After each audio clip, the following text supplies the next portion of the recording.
तो भाई मंथली कितना कमाते हो और क्या एज है? भाई 20 साल का हूँ और 2 खो के आते हैं। 2 खो के मतलब 2 करोड़ लिविंग। और क्या करते हो? भाई ट्रेडिंग। बात करें आज ट्रेडिंग में, ये दिन का करोड़ से भी ज्यादा प्रॉफिट बना। क्योंकि लास्ट ईयर का टैक्स मैंने इतना पे किया है जो शायद लास्ट ईयर में कटरीना कैफ, आलिया भट्ट ने पे किया इतना इनकम टैक्स मैंने पे। आज का यूथ इस तरीके की सोशल मीडिया पे रील्स और शॉर्ट्स देख के ट्रेडिंग को अपना एज अ करियर चूज करने की बहुत बड़ी गलती कर रहा है। आज इस वीडियो में हम जानते हैं ट्रेडिंग की असलियत के बारे में। सेबी की फाइनेंशियल ईयर 2022 की रिपोर्ट के अकॉर्डिंग इंडिया के अंदर ट्रेडर्स आर लूजिंग मनी, और कोई छोटा मोटा पैसा नहीं, traders are losing on an average 1.1 lakh rupees every year. और ये सिर्फ मैं नहीं कह रहा, जीरोधा के फाउंडर नितिन कामत भी सेम चीज बोलते हैं, क्योंकि उनके अकॉर्डिंग खाली 3% ऐसे ट्रेडर्स हैं जो एफडी के रिटर्न्स को बीट कर पाते हैं। और आज हम बात करेंगे कि कैसे ट्रेडिंग एक गैम्बलिंग है और कैसे इसे एक माफिया ग्रुप पूरे इंडिया के अंदर फैला रहा है और तुम जैसे कॉमन लोगों को इसके अंदर फंसाता जा रहा है। आज की जनरेशन को ये लगता है कि स्टॉक मार्केट एक मनी मेकिंग मशीन है। लोगों को लगता है कि स्टॉक मार्केट मेरा कुआं है जो पूरे देश की पैसे की प्यास बुझा सकता है, और मैं इस कुआं में डुबकी लगाना चाहता हूँ।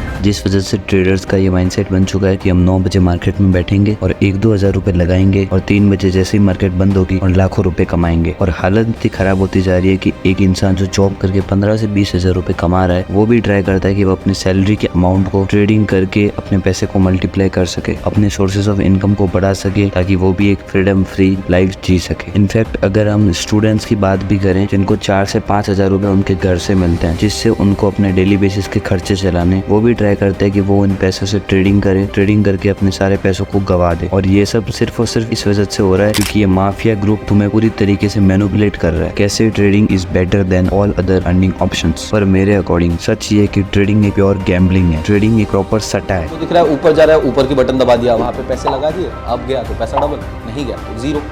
ये होता है, ये सट्टा है। बहुत से लोग बोलते हैं ना trading is gambling, trading is gambling. Yes, trading is gambling. जैसे कि ड्रीम 11 MPL जैसे ऐप है, it's not a game of skill, it's a game of luck. Same इसी तरह ट्रेडिंग के अंदर भी it's not a game of skill, it's game of luck. लेकिन ये सारी चीजें शुरू करने से पहले तुम्हें चीज बताना इंपॉर्टेंट है, ट्रेडिंग और इन्वेस्टिंग में डिफरेंस क्या है।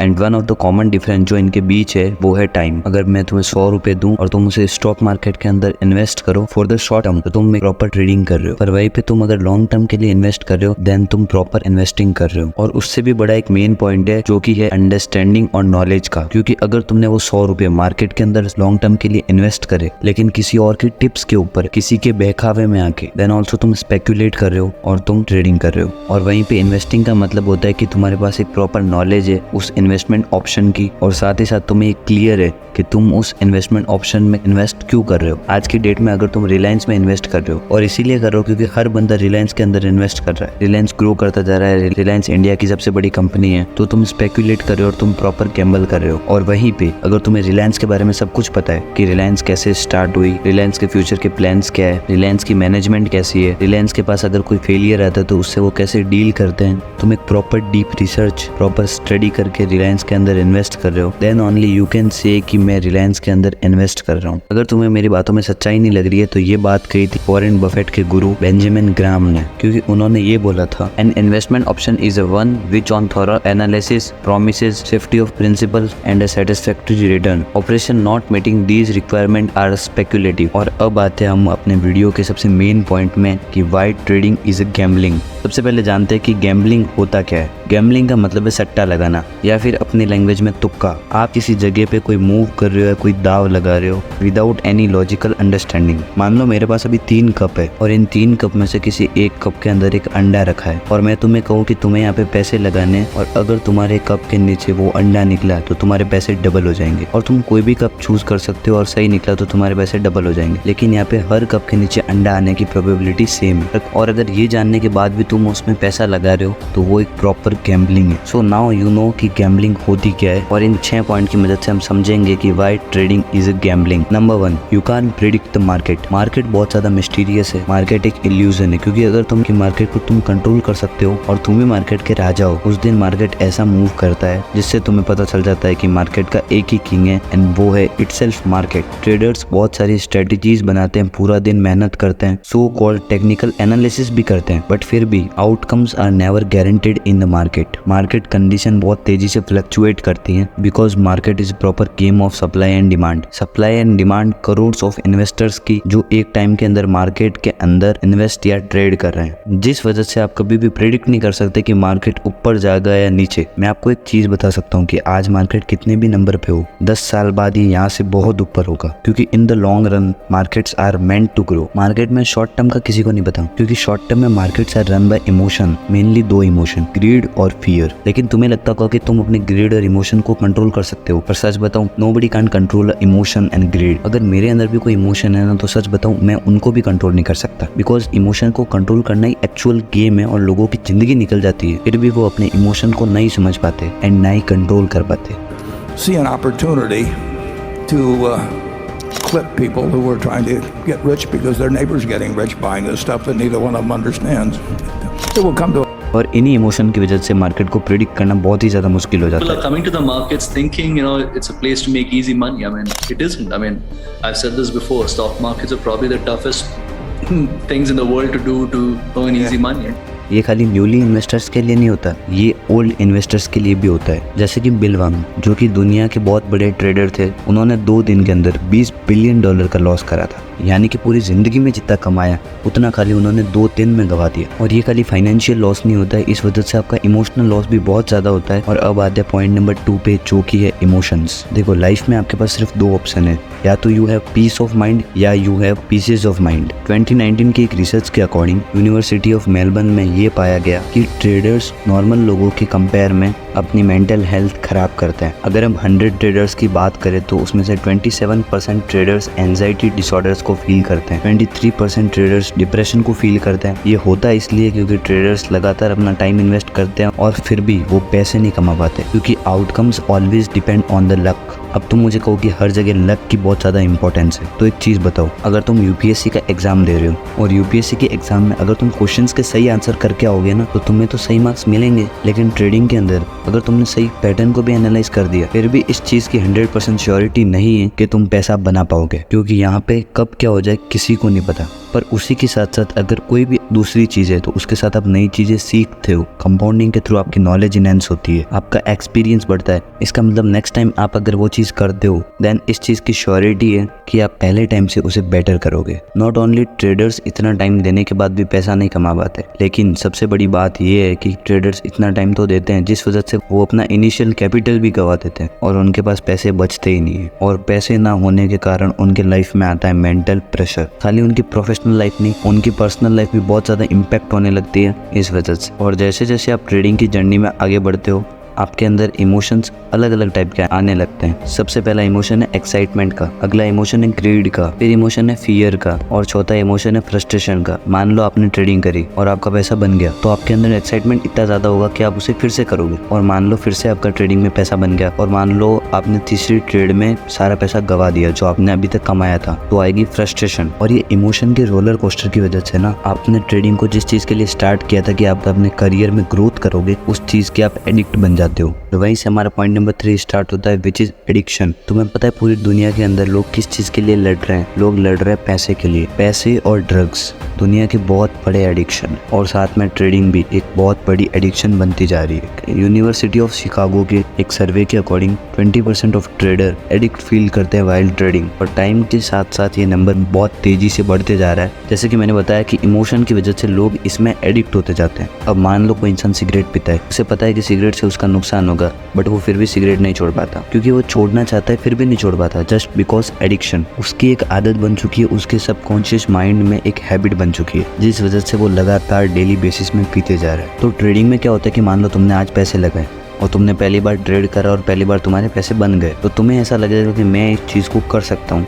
इजीली, और ये बहुत ज़्यादा इजी है और यहाँ से मैं बहुत अच्छा पैसा कमा सकता हूँ। बट फिर क्या होता है, तुम लगातार पैसे लगाते जाते हो, और मैं कह रहा हूँ कि तुम 2-4 बार पैसे कमा भी लोगे। जैसे कि मैंने तुम्हें बिल वॉन्ग के एग्जाम्पल से बताया, तुम सारा पैसा कमाने के बाद भी तुम एक दिन के अंदर वो सारा पैसा गवा भी सकते हो, जस्ट बिकॉज तुम तुम्हारे इमोशन कंट्रोल नहीं कर पाओगे, जिस वजह से तुम एडिक्ट हो जाओगे और तुम ओवर ट्रेडिंग के चक्कर में बहुत ज़्यादा पैसा गवा दोगे। नितिन कामत ने भी एक रिसर्च करी थी जीरोधा के ट्रेडर्स के ऊपर, और उनके एनालिसिस के अकॉर्डिंग जीरोधा के ट्रेडर्स मैक्सिमम जो लॉसेस करते हैं वो करते हैं ओवर ट्रेडिंग के चक्कर में। जब कोई इंसान ज़्यादा ट्रेड करता है जिस वजह से वो ज़्यादा ब्रोकरेज पे करता है, और हम साल के एट द एंड, साल के कंप्लीट होने तक देखे तो लोगों के पास पैसा बचता ही नहीं है, क्योंकि उन्होंने फीस और ब्रोकरेज में इतना पैसा दे दिया है जितना पैसा उन्होंने कमाया नहीं। इसलिए ट्रेडिंग बहुत ज्यादा हाई रिस्क ऑप्शन भी बन जाता है। और हमारा पॉइंट नंबर 4 भी है हाई रिस्क। अब जैसे कि हमने वीडियो के स्टार्टिंग में बात करी कि 90% ट्रेडर्स आर लूजिंग मनी। अब एक्चुअल में वो नंबर 90% नहीं है, 97%। खाली 3% ही ऐसे ट्रेडर्स है जो एफडी के रिटर्न से ज्यादा पैसा कमा पा रहे हैं। यानी कि 97% ट्रेडर्स या तो इन्फ्लेशन की वजह से या तो अपनी ट्रेडिंग की वजह से पैसे गवा रहे। बट आप लोग बोलोगे कि रिस्क तो हर जगह, हर इंडस्ट्री में, हर मार्केट में रिस्क है। लेकिन आप जब इन्वेस्टमेंट करते हो ना, आप नॉलेज और अंडरस्टैंडिंग की वजह से आप अपने रिस्क को बहुत ज्यादा मिनिमाइज कर लेते हो। बट ट्रेडिंग के अंदर वो चीज पॉसिबल ही नहीं है। ट्रेडिंग के अंदर डेली बेसिस पे नई बिगनिंग होती है।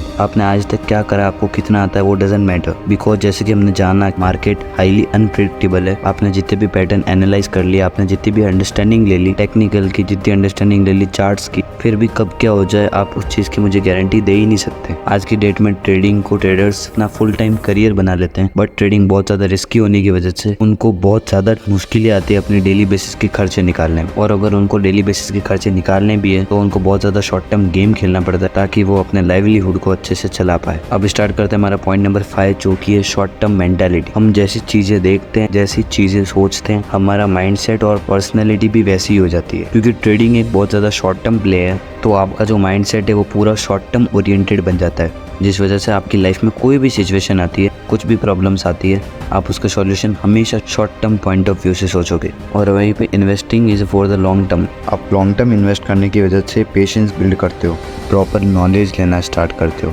आप बहुत ज़्यादा लर्निंग करते हो, जिस वजह से आपका पर्सपेक्ट लाइफ के टुवर्ड्स भी चेंज होने लगता है। क्योंकि हमारी life is not a sprint, हमारी लाइफ है मैराथन। हमें लॉन्ग टर्म के लिए प्ले करना पड़ता है ताकि हम अपने लाइफ के लिए बहुत अच्छी ग्रोथ कर सके। और इन्वेस्टिंग की मदद से मिला हुआ बिहेवियर में बहुत ज़्यादा मदद करता है लाइफ में ग्रो करने के लिए। जैसे कि वॉरेन बफेट भी कहते हैं कि अगर आप किसी कंपनी का शेयर 10 साल होल्ड नहीं कर सकते तो उसे 10 मिनट के लिए भी मत खरीदो। अब हम बात करते हैं पॉइंट नंबर 6 की, which is herd mentality. Investor और ट्रेडर्स की सबसे बड़ी गलती है कि वो पैसे को कभी इन्वेस्ट नहीं करते अपनी एनालिसिस से। वो अपने पैसे को इन्वेस्ट करते हैं दूसरों की एनालिसिस से, दूसरों की एडवाइजेस से, जिसकी वजह से वो अपना पैसा बहुत ज्यादा लूज कर देते हैं। Not only in stock market, आप बिजनेस के अंदर भी अगर किसी और की एडवाइजेस से चलोगे तो आप अपना बहुत ज्यादा नुकसान करोगे। जैसे कि आज की डेट में आप बहुत ज्यादा इन्फ्लुएंसर्स की बातें सुनते हो और स्टार्टअप के नाम पे अपना ठेला लगा देते हो, जिसकी वजह से आपको लाखों रुपए का नुकसान होता है। सभी लोग यहाँ पर मौजूद हैं, आप देख सकते हैं। इन लोगों ने ठगी का काम करा है। जब इनने पंचायत समिति बोला था कि हम आपके यहाँ आएंगे, हम चलाएंगे, 10,000 रुपए का गल्ला रहेगा, 600 रुपए का गल्ला हो रहा है। महीने के 10,000 रुपए भी नहीं। और वो इसलिए होता है क्योंकि आपने खुद के ओपिनियन तो बिल्ड करे नहीं है, आपने खुद के हिसाब से तो काम करा नहीं है। तो जब भी आप किसी और की एडवाइस पे काम करते हो ना, आपके नुकसान होने के चांसेस और ज्यादा बढ़ जाते हैं। बट मैं आपको एक सीक्रेट बताऊं, स्टॉक मार्केट के अंदर आप पैसा तब नहीं कमाते जब आप खरीदते हो। स्टॉक मार्केट के अंदर आप पैसा तब नहीं कमाते जब आप बेचते हो, क्योंकि it's not price oriented business. आप स्टॉक मार्केट के अंदर पैसा कमाते हो जब आप किसी कंपनी के स्टॉक को लॉन्ग टाइम के लिए होल्ड करते हो, because it's a value creation business. और ये सीक्रेट मेरा नहीं है, ये सीक्रेट मैं आपको नहीं दे रहा, ये सीक्रेट है चार्ली मंगर ने पूरी दुनिया को बता रखा है। क्योंकि उनके according big money is not in buying and selling, big money is in waiting. जब आप वेट करते हो, जब आप होल्ड करते हो मार्केट के अंदर फॉर द लॉन्ग टर्म, तब आप बहुत ज्यादा पैसा कमा पाते हो। और ये तो हमने बात कर ली कि कैसे ट्रेडिंग इज गैम्बलिंग, लेकिन तुम लोग अगर ट्रेडिंग को गैम्बलिंग मानते भी हो तब भी तुम ट्रेडिंग नहीं छोड़ पाओगे, क्योंकि ये 3 माफिया तुमसे ट्रेडिंग कराते हैं on regular basis. Mafia number 1, brokers. किसी को नहीं पता कि मार्केट आज ऊपर जाएगा, नीचे जाएगा, साइडवेज जाएगी, किसी को नहीं पता। और ना ही ब्रोकर को फर्क पड़ता है उससे। और ब्रोकर को इस चीज से भी फर्क नहीं पड़ता कि मार्केट के अंदर आप पैसा गवाओगे या बनाओगे। ब्रोकर को सिर्फ एक चीज से फर्क पड़ता है कि तुम मार्केट के अंदर कितनी ज्यादा ट्रेडिंग करोगे। अगर तुम ज्यादा ट्रेड करोगे जिसकी वजह से तुम ज्यादा ब्रोकरेज पे करोगे और ब्रोकर्स ज्यादा पैसा कमा पाएंगे। और स्टॉक मार्केट के अंदर ये कोटेशन भी बहुत ज्यादा फेमस है कि the people who invest in the market make money for themselves and people who trade in the market make money for the brokers. मस्त प्रॉफिट बना इस बार। इसे प्रॉफिट नहीं कमीशन कहते हैं। प्रॉफिट तो वो लाला बनाता है। लाला? तुम्हारा साहब।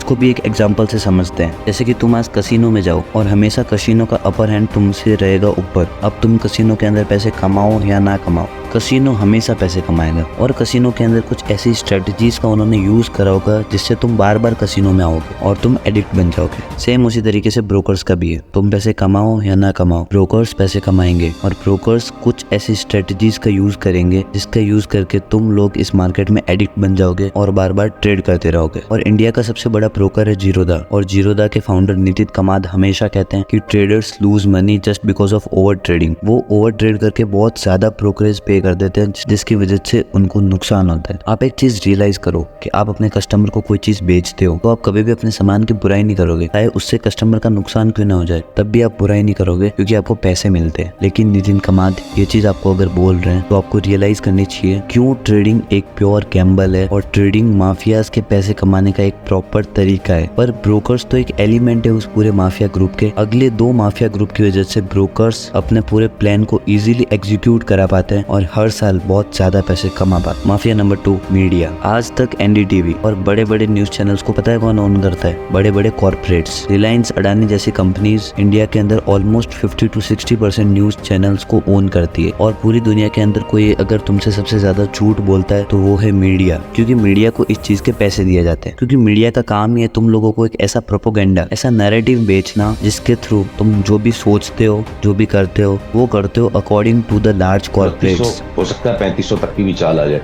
तो बड़ी स्क्वीज जो है वो अडानी के स्टॉक्स में ऑब्वियसली बहुत ज्यादा वॉलेटाइल है। लेकिन एक स्टॉक जो काफी मजबूत रहा है और अब ये एक नई दहलीज पर आ खड़ा हुआ है, नई तेजी की दहलीज पर आप कह सकते हैं, रिलायंस इंडस्ट्रीज। न्यूज चैनल्स के अंदर तुम्हें खुलेआम टिप्स दी जाती है कि तुम्हें कौन सा शेयर लेना चाहिए, कौन सा शेयर अच्छा है। फेक न्यूज फैलाई जाती है किसी कंपनी के बारे में कि कैसे ये कंपनी अच्छा काम कर रही है ताकि उसका शेयर आगे बढ़ सके। मैं तुम्हें एक एग्जांपल देता हूँ कि जब LIC का IPO आया था तो हर मीडिया ग्रुप ने, हर न्यूज चैनल ने खाली एक चीज को प्रमोट किया था, वो है LIC कैसे एक अच्छी कंपनी है। आश्वस्त करता हूँ ये स्टॉक में LIC में कभी भी कोई भी नुकसान नहीं हुआ है, बल्कि अच्छा प्रॉफिट है। 5% हिस्सा जो है वो IPO में ऑफर किया जाएगा, 31.5 crore share. LIC is the single largest owner of government securities. So ultimately 2-3 हजार करोड़ की खरीदारी LIC के IPO में पहले दिन आना जरूरी। बिकॉज LIC का IPO इंडिया के अंदर बहुत बड़ा IPO था एंड वो अगर सक्सेसफुली मार्केट के अंदर लिस्ट नहीं हो पाता तो स्टॉक मार्केट पूरी तरीके से हिल जाती। लेकिन न्यूज चैनल ने उस चीज को बेचा,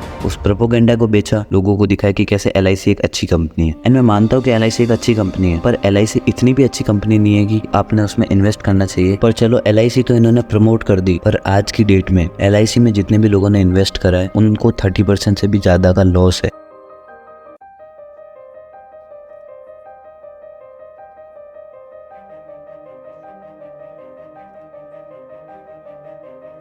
तभी मैं कहता हूँ कि तुम्हें न्यूज़ चैनल देखना बंद कर देना चाहिए, बिकॉज न्यूज़ चैनल के अंदर तुम्हें एक राइट इन्फॉर्मेशन नहीं मिलती। न्यूज़ चैनल के अंदर तुम्हें वही इन्फॉर्मेशन मिलती है जो हायर क्लास लोग चाहते हैं कि तुम करो, पर ये तो एक शुरुआत है। तीसरा जो माफी वो है इन्फ्लुएंसर्स।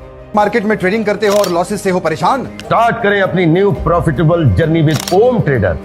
हेलो गाइस, मैं हूं एल्विश यादव और मैं एक यूट्यूबर हूं और मैं यहां पे ओलम ट्रेड को एडवर्टाइज नहीं कर रहा हूं क्योंकि इस ट्रेडिंग प्लेटफॉर्म को चूज करना मेरी नेचुरल चॉइस है। देखो, एक बात मैं तुम्हें गारंटी से बोल सकता हूं कि influencers are here to make money. Influencers को फर्क नहीं पड़ता कि तुम्हें उस प्रोडक्ट से नुकसान हो रहा है या फायदा। इन्फ्लुएंसर्स को बस एक चीज से फर्क पड़ता है कि उनको उस ब्रांड एंडोर्समेंट के कितने पैसे मिल रहे हैं। फिर वो चाहे तुम्हें बैटिंग ऐप प्रमोट कर दे, फिर वो चाहे तुम्हें हेल्थ के कुछ ऐसे सप्लीमेंट्स प्रमोट कर दे जिससे तुम्हारा नुकसान गारंटीड है। और वहीं पे एल्विश यादव को ले लो, वो पूरे मार्केट को ज्ञान देने की कोशिश करते हैं, वो रोस्ट करने की कोशिश करते हैं वो लोगों को जो लोग गलत काम करते हैं।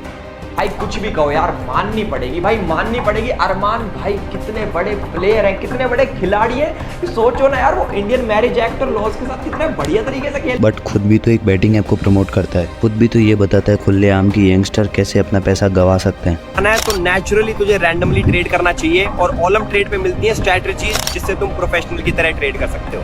सो गाइस, एक अनाउंसमेंट है जो मैं बार बार बोलते रहता हूँ कि शेयर मार्केट के मैं ये करता हूँ वो करता हूँ, तो वो फाइनली एल गुरु के नाम से हमने टेलीग्राम पे स्टार्ट कर दिया है, जो कि एक झूठ है। तुम अगर बैटिंग ऐप का यूज कर रहे हो तो ये गारंटीड है कि तुम अपना पैसा गंवाने वाले हो। बट फाइनेंस के आप अगर इन्फ्लुएंसर हो ना तो तुम्हें इससे भी ज्यादा बेनिफिट मिलते हैं। सबसे पहला बेनिफिट है आपको ब्रांड एंडोर्समेंट के पैसे मिलते हैं। अगला बेनिफिट है आपको एफिलिएट्स के भी पैसे मिलते हैं। और तीसरा और सबसे इंपॉर्टेंट बेनिफिट है आपको ब्रोकरेज भी मिलती है। यानी कि अगर आपके रेफर्ड हुए कस्टमर ज्यादा से ज्यादा ब्रोकरेज कंपनी को पे करेंगे तो उसका कुछ परसेंटेज आपको आएगा in the form of passive income. इसलिए तो वो इन्फ्लुएंसर्स आपको बार बार बताते हैं कि वो तुम्हें ट्रेडिंग करनी चाहिए, क्योंकि जितनी ज्यादा तुम ट्रेडिंग करोगे मार्केट के अंदर उतना ज्यादा तुम ब्रोकरेज पे करोगे, उतना ही ज्यादा तुम पे करोगे ब्रोकरेज कंपनी को और उतना ही ज्यादा वो पे करेंगे इन्फ्लुएंसर्स को। और इंडिया में लॉज इतने स्ट्रॉन्ग नहीं है जिससे ये इन्फ्लुएंसर्स तुम्हारे साथ गलत करते हैं और फिर भी इन्फ्लुएंसर्स खुलेआम घूम पाते हैं। सो इस वीडियो के लिए बस इतना ही। आपके क्या विचार है इस वीडियो से रिलेटेड वो आप कमेंट्स में बता सकते हो। जय श्री राम।